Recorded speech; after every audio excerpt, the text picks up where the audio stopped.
Olá, bem-vindos ao Entra na Roda Talks. Eu sou Lígia Dantas, psicóloga. Estou aqui com a Patrícia Grise e esse programa ele tem o objetivo de trazer informações fidedignas para vocês. Nós fazemos uma curadoria dos profissionais dos quais a gente confia para trazer informação de qualidade. Então, antes de começar a ver esse programa, inscreva-se no canal para receber todas as novidades que a gente vem trazendo semanalmente aí. O assunto de hoje é um assunto muito importante.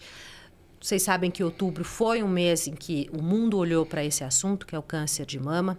E hoje nós vamos conversar com o Dr. Rodrigo Pescuma, que é médico ginecologista e mastologista. E nós vamos falar sobre um assunto que é assim, como é que se preserva a fertilidade? Qual é a relação do câncer de mama com a fertilidade? Como é que a mulher descobre esse câncer de mama e como ela pode fazer para passar por essa fase de uma forma mais tranquila, confiando na medicina, né? Hoje a gente sabe que tem inúmeros recursos aí, não somente médicos, mas tecnológicos para curar dessa doença. O que me espantou mais é que esse ano no Brasil foram mais 73 mil casos, é isso, em idade fértil, doutor Rodrigo? Boa tarde, Patrícia e Lígia. Obrigado pelo convite para participar do programa de vocês. Isso, a estimativa do número de casos, segundo o INCA, para o Brasil esse ano é de mais ou menos 73.500 casos. Meu Deus do céu! E quantas em idade fértil, mais ou menos? Saiu um trabalho recente aqui no Brasil também, a estimativa é que 17% sejam para as pacientes abaixo dos 45 anos. Puxa, que são justamente as pacientes que estão em idade fértil. Então, corresponde a mais ou menos 12 mil, 13 mil casos no Brasil esse ano de 2023 para as pacientes em idade fértil. É interessante, né? Porque antes o câncer de mama era uma doença que a gente via mais em mulheres mais velhas. Exato. Né? A incidência ali, sei lá, perto da menopausa. Acima, já no início da menopausa. A incidência vai aumentando a partir dos 50 anos. Mas o câncer de mama a gente brinca que é uma doença de país desenvolvido. De país desenvolvido? Desenvolvido, de país rico. E as mulheres brasileiras, principalmente classe média alta, estão se comportando já como as mulheres dos Estados Unidos e Europa. Então, elas engravidam mais tarde, elas têm menos filho, elas amamentam menos, usam muito método anticoncepcional, com hormônios. Por muito tempo. Por muito tempo, apesar de não ter uma relação ainda tão forte em relação ao anticoncepcional. Mas o comportamento da classe média alta brasileira se assemelha à população dos Estados Unidos e Europa. Olha só. E me fala uma coisa, então é uma doença que tem a ver com a parte hormonal? Porque uma criança não tem câncer de mama, ou tem? Não, criança não. É muito então é raro. pós-menarca. Pós, principalmente, 30 anos. A gente tem alguns casos de pacientes mais jovens, mas são a exceção. Tá? A gente pode falar que é uma doença que afeta as mulheres mais a partir dos 40 anos, principalmente 50 anos. É genética? Uma pequena porcentagem dos casos de câncer de mama são genéticos, mais ou menos 5%. 5%? 5%. E aí essas pessoas que têm, né, alguém na família que já teve câncer de mama, elas têm que fazer alguma coisa, algum tipo de exame, antes desse, porque a gente sabe que é a partir dos 40 anos que a gente tem que fazer mamografia, ultrassom e tudo. Mas por ter alguém na família, alguma coisa, eles antecipam. Isso. Quando a paciente é considerada de alto risco para câncer de mama em relação à genética, existe um teste que é a pesquisa de um gene. Da Angelina Jolie. Isso, exatamente. Chama BRCA1 e BRCA2. É um teste feito com o sangue que vai mostrar para a gente se essa paciente é de alto risco para câncer de mama. E aí qual é a conduta, se ela for de alto risco? Então, depende da época que você faz esse exame. E isso é muito importante de conversar com a paciente, porque se ela for mutada, que a gente disse, se ela tiver alteração desses genes, a chance dela ter câncer de mama é muito alta no decorrer da vida. Quando ela vai ter e se ela vai ter, a gente não sabe. Mas por que se faz esse teste? As pacientes que buscam essa informação, elas pretendem fazer a retirada profilática, que a gente diz, antes de se ter a doença, das mamas. Então, quando a paciente já tem filhos, já amamentou, casada, é mais fácil você propor esse tratamento para ela, de retirar a glândula mamária. A pele, a areola, você deixa, esteticamente a gente reconstrói com prótese, mas para uma paciente mais jovem, então uma paciente teve a avó, a mãe, e com 20 anos quer fazer esse teste. Tá, e se ele vier positivo, você vai retirar suas mamas? Então, assim, existe esse teste, mas o mais importante é quando propor esse teste. A importância da transferência médica, né? Da responsabilidade. Qual a conduta que a paciente vai ter com o resultado desse teste. Né? Então, isso é o mais importante do que sair pedindo o exame. Né? Mas existe o exame para fazer a pesquisa genética. Bom, e quais são os sintomas? Se é que a gente pode falar disso. Pode. A gente tem 2 quadros, eu acredito, na população brasileira. Então, pacientes que têm menos acesso aos exames e à informação, o principal sintoma vai ser alguma coisa palpável, visível. Um carocinho, né? Um nódulo, uma úlcera na mama, saída de sangue pelo mamilo. Essa a gente... Úlcera se diz ferida mesmo, ferida, na pele externamente. Isso. E acho que também não tem, quando é embaixo do braço, também quando tem um nódulo, alguma coisa, também é da... É, porque aqui é mama. Da mama. mama. Isso, também, é o primeiro lugar pode... que a doença vai. São para os linfonodos da axila. Então, a gente tem essa população de menor acesso que acaba sendo dessa maneira, elas percebem alguma coisa no corpo. E a população que tem mais informação e acesso aos exames, a grande maioria você vai descobrir através dos exames. São coisas que ainda não são visíveis a olho nu. Aparece ou na mamografia, ou no ultrassom, ou nos 2. Porque, qual que é a diferença da mamografia e do ultrassom? Desculpa a ignorância, mas é porque mamografia é um exame chato de se fazer, né? Ele se resolvesse chato. com o ultrassom, seria tão bom. Existem algumas lesões que a mamografia vê e o ultrassom não vê. Então, por isso, só que a mamografia ela vê mamas já em idade mais madura. Por isso que a recomendação da nossa Sociedade Brasileira de Mastologia é iniciar a partir dos 40 anos anualmente. Porque uma mulher jovem, a mama é muito densa, então a mamografia fica toda branca. Você não consegue ver nenhuma alteração. Aí é ultrassom. Aí é o ultrassom. E essa mamografia, se ela tiver tido filho, amamentado ou não, isso não faz diferença com 40 anos, por exemplo? A partir dos 40 anos. Faz. Quanto maior o número de filhos e maior o tempo de amamentação, menos densa é essa mama. Então, na mamografia é melhor para visualizar algum tipo de alteração. Ah, tá. A mama ela vai sendo substituída por gordura. E a gordura na mamografia é transparente, então a gente consegue ver algum tipo de alteração de lesão. Engraçado, né? Então, abaixo de 40, que a gente tem aí um número significativo, né? De quase 17%, é mais difícil o diagnóstico, então. É mais difícil. Puxa vida. Através da mamografia. E aí tem que fazer ultrassom, ou ainda dá para ver, sentir o carocinho, se for o caso, Dá né? ultrassom, exame físico nas pacientes de alto risco a gente acrescenta a ressonância magnética. A ressonância magnética. Bom, vamos supor, vamos entrar nessa seara, né? Então, uma mulher que não teve filhos, jovem, resolve, né? Tem esse diagnóstico, qual é a conduta? Quer dizer, depois do diagnóstico, e aí? Vamos para a cirurgia, quimioterapia? Como é que você orienta essa mulher? O tratamento ele é muito individualizado. A gente não tem uma regra. Não, né? depende de vários fatores? Depende de vários fatores, exatamente. Idade, tamanho do tumor, se existe o comprometimento dos gânglios da axila. Tem alguns outros exames que a gente faz para definir o subtipo dos tumores que vão orientar a gente se é melhor iniciar pela quimioterapia, pela cirurgia. Né? Via de regra, são 4 tipos de tratamento. A cirurgia, a quimioterapia, a radioterapia e a hormonioterapia. Então, através de vários fatores, a gente define por onde começar. Pode ser cirurgia, depois químio, rádio, pode ser a químio antes, a cirurgia depois. O hormonioterapia, você diz, é via oral? Via oral.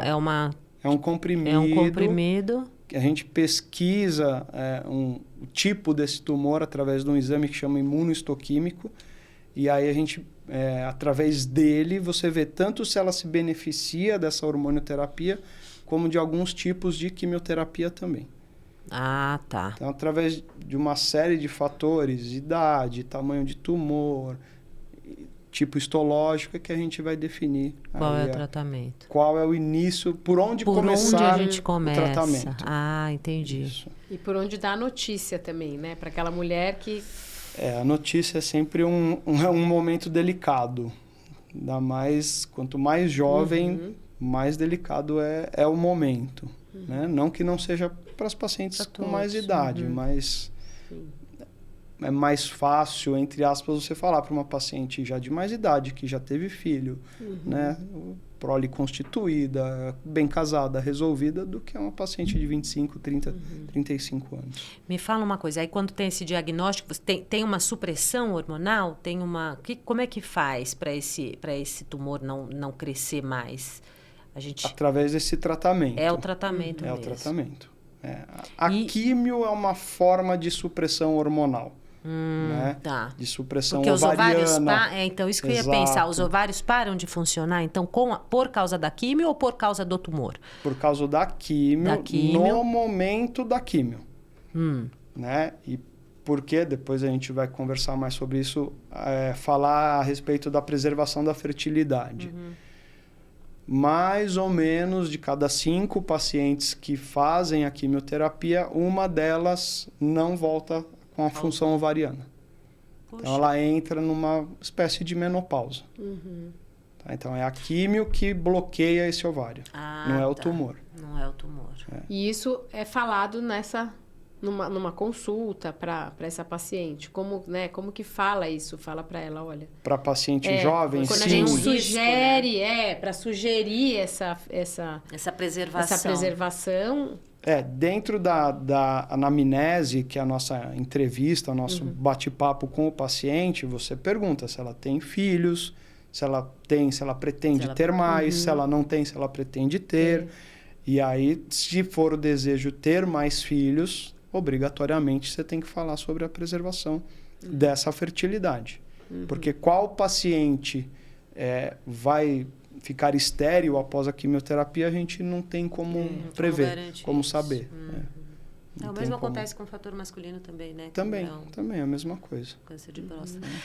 Agora, assim, e a gravidez pós-tratamento? Quer dizer, essa mulher, então, preservou a fertilidade e aí depois fez o tratamento. Quanto tempo depois ela pode engravidar? O que é recomendado hoje em dia são 2 anos após o término do tratamento. Término do tratamento. E o que é o término do tratamento? Químio e rádio. É que a hormonioterapia hoje em dia se usa há 5 anos, já podendo se estender a 10 anos. Tá, então, que é a via oral. É a via oral. Então, você não vai estender a gestação para depois desses 10 anos. Então, terminou a químio e a radioterapia, 2 anos após, a paciente estando bem, sem nenhuma... E sem nenhuma hormonioterapia.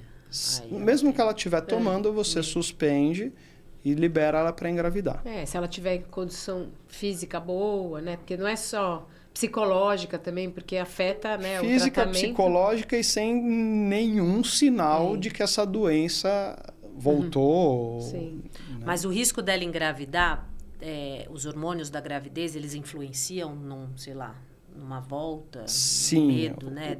O câncer de mama, ele é dependente do hormônio feminino. Da progesterona. E estrogênio principalmente. Tá? Na gravidez, a mulher tem um aumento muito importante desses hormônios. Então, o nosso medo é que esse hormônio da gestação estimule alguma célula que ficou ali quietinha, parada, sem a gente ver. E reative o tumor. Esse é o medo da gestação. E uma vez grávida...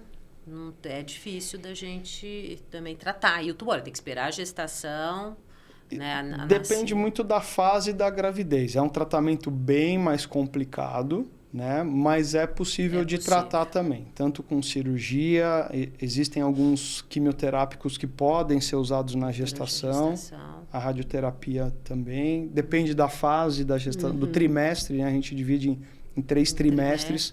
Então, o primeiro trimestre é sempre o mais complicado, porque é a formação do feto, mas pode ser tratado. E como faz para evitar que se chegue, né? Essas mocinhas? Porque agora a gente está numa geração que elas gostam de ficar no sofá, vendo, né? O tablet, sei lá, o quê. Né? Você acha que esse aumento dessa incidência tem a ver com o estilo de vida?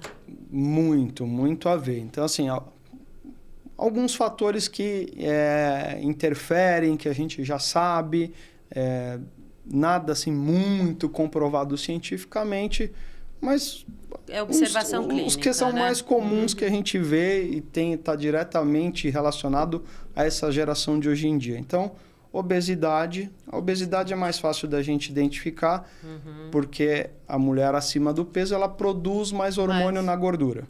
Então, ela tem uma mama que é mais estimulada. Álcool e tabagismo, já tem alguns estudos mostrando que eles aumentam o risco do câncer de mama também. Sedentarismo, que são coisas que a gente vê crescendo muito na população mais jovem. E talvez por isso essa porcentagem que você falou das mulheres mais novas de 40 anos. Aliados àqueles outros, menos filhos mais tarde, amamenta menos. Por que você está falando menos filhos? Porque a gravidez seria uma proteção disso? Exato. A amamentação faz a transformação final das células da mama. E essa transformação final protege, de uma certa maneira, do risco do câncer de mama. Por isso, quando a gente vai fazer a mamografia, eles perguntam, você amamentou? Você tem filho? Quanto tempo você amamentou? Isso. Agora a gente tudo isso é importante. Não é uma regra. Sim. Não, mas que bom. É mais um ponto para a amamentação, né? Para estimular a amamentação. Os pacientes de hoje em dia amamentam menos. Isso a gente vê no consultório também. Por vários motivos. Questão profissional, preguiça, dói. Né? Então, a gente vê essa alteração do estilo de vida. Aproveitar dizendo para vocês que têm interesse nessa área, nós temos 2 programas sobre amamentação já gravados no nosso canal. Assistam. Então, quer dizer, engravidar pode ser um fator protetor. Sim. E a menopausa é um fator que piora, porque teoricamente tem uma queda de estrógeno. É um fator que para o câncer de mama é pior. É pior. Quanto maior a idade, maior é o risco. Por isso que os maiores casos antigamente eram a partir de 50, 60 anos, que é quando... Exatamente. Não, mas a queda, mas é o aumento do estrógeno? Não, na menopausa a gente tem uma diminuição do estrógeno. E aí é ruim também. É ruim para mama, para o câncer de mama é uma doença de mulheres já em idade mais avançada. Puxa vida. Tá bom. E para preservar a fertilidade, o que você sugere, então? O que você recomenda para suas pacientes? Buscarem um centro? O que é? Isso. Hoje em dia, o tratamento que está bem estabelecido é o congelamento de óvulos ou já até dos embriões. Dos embriões, no caso de uma mulher casada. Exato. E o próprio hormônio que vai estimular essa mulher na hora do congelamento não pode prejudicar? Não. Os hormônios usados para a estimulação ovariana, que a gente diz, para os casos de fertilidade, não interferem no câncer de mama. Já é sabido que eles podem ser usados sem problema nenhum. Você pode estimular essa ovulação sem prejudicar. Sem prejudicar ou sem cutucar o bicho ali. Exato. E você vê que as mulheres... têm feito isso? Elas procuram uma clínica para fazer isso? Ou infelizmente, ainda é um tratamento que não é muito acessível financeiramente para a população geral. Né? Mas as pacientes que têm condição, sim, procuram bastante. Congelar os óvulos ou já o embrião, os pacientes que são casadas, que têm um parceiro.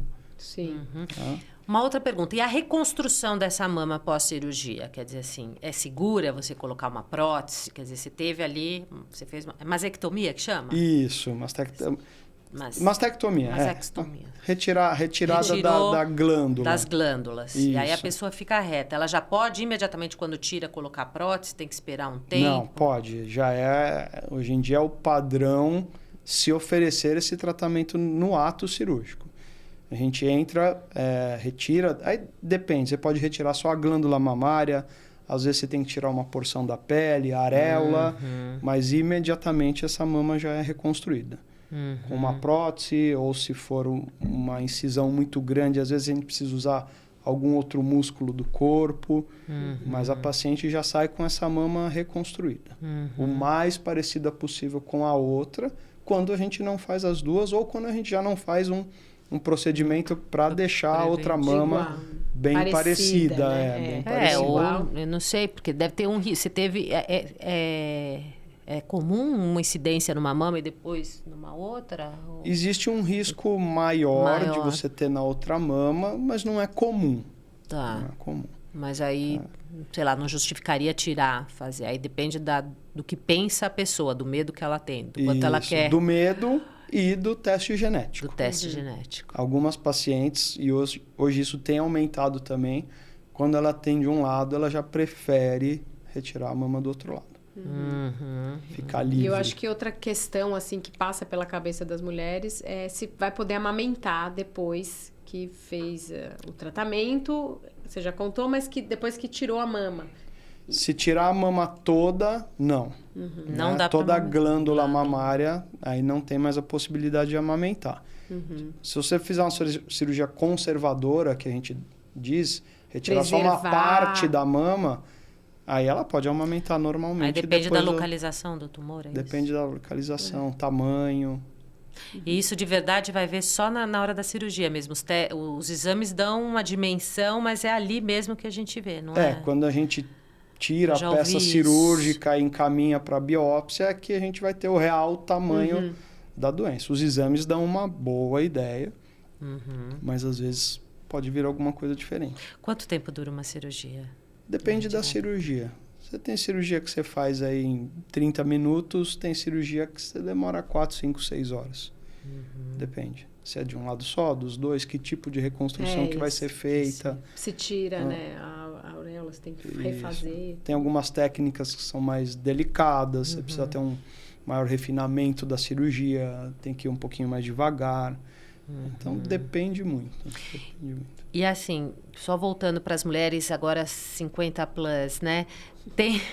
E depois dá para fazer reposição hormonal? Porque eu vejo muitas mulheres que não podem fazer depois nem reposição hormonal, nem tingir cabelo. Tem uma série de questões. Não, o cabelo, comida, isso é lenda urbana. Mas reposição hormônio não pode ser usado mais nenhum depois do diagnóstico de câncer de mama. Nem hormônio tipo testosterona, que não tem nada a ver com... A testosterona ainda está numa área cinzenta. Cinzenta, tá. Mas estrogênio e progesterona não. Progesterona não. Eu acho que o hormônio não é nem recomendado muito quando tem algum caso na família né? Não é nem se a pessoa já teve. Se tem algum caso na família, já é... Se for um caso distante, Paty, não tem muito a ver. Mas assim, mãe... ou sua avó, a gente já começa a ficar com um pezinho atrás, de mama. A pessoa mais parecida geneticamente com a gente são os irmãos. Então, às vezes, uma irmã preocupa mais do que a mãe. Né? Porque são as pessoas mais parecidas com a gente. Mas eu sou mais preocupado. Minha mãe fez o teste, deu negativo. Eu ainda fico assim de dar hormônio. Isso é meu. Mas poderia. Poderia.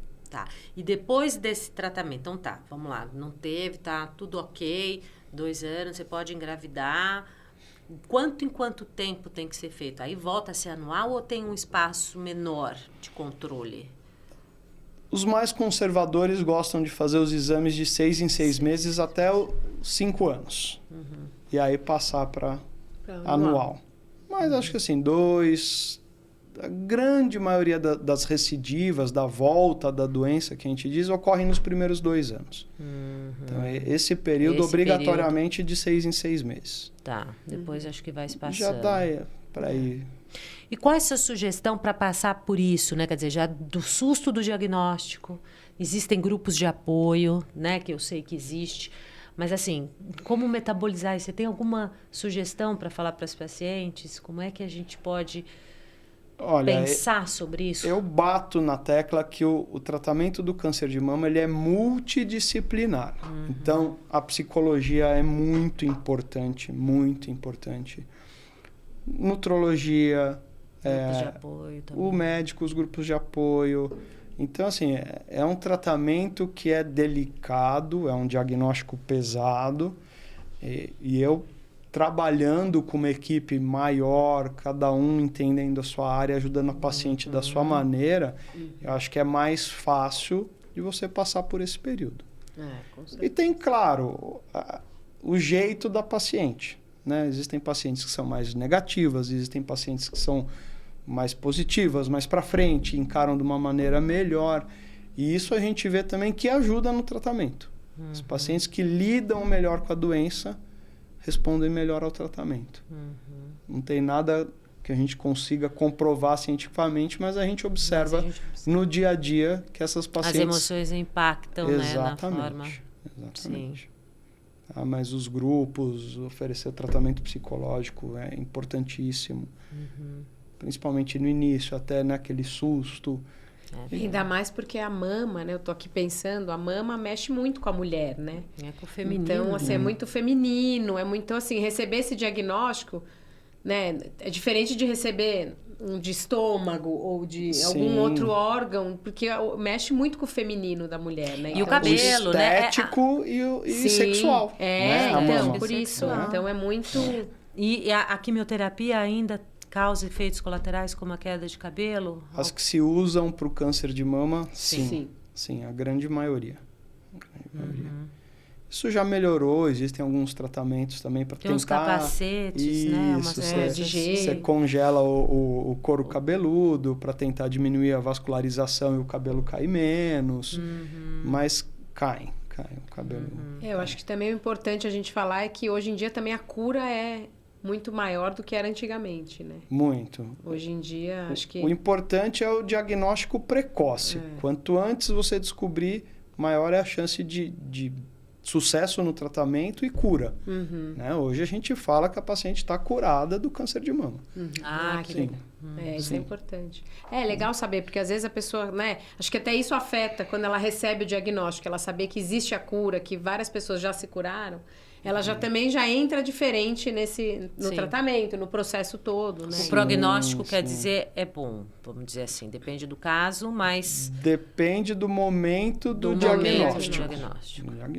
Casos mais avançados, a gente tem ainda uma taxa de mortalidade em 5 anos muito alta. Por isso que os exames são tão eu importantes. bato na tecla dos exames. Sim. Exatamente. Tem que fazer, incomoda, dói e tal. Tudo bem, é uma vez por ano. Uma vez por ano. Tá bom, doutor, um prazer imenso ter você aqui. Que legal poder esclarecer isso para as nossas ouvintes ou telespectadores, né? Eu que agradeço o convite de poder participar. Foi muito bom. Obrigada, gente. Até o próximo programa. Não deixe de se inscrever no nosso canal. Um beijo grande. Tchau. Tchau, tchau. Um beijo.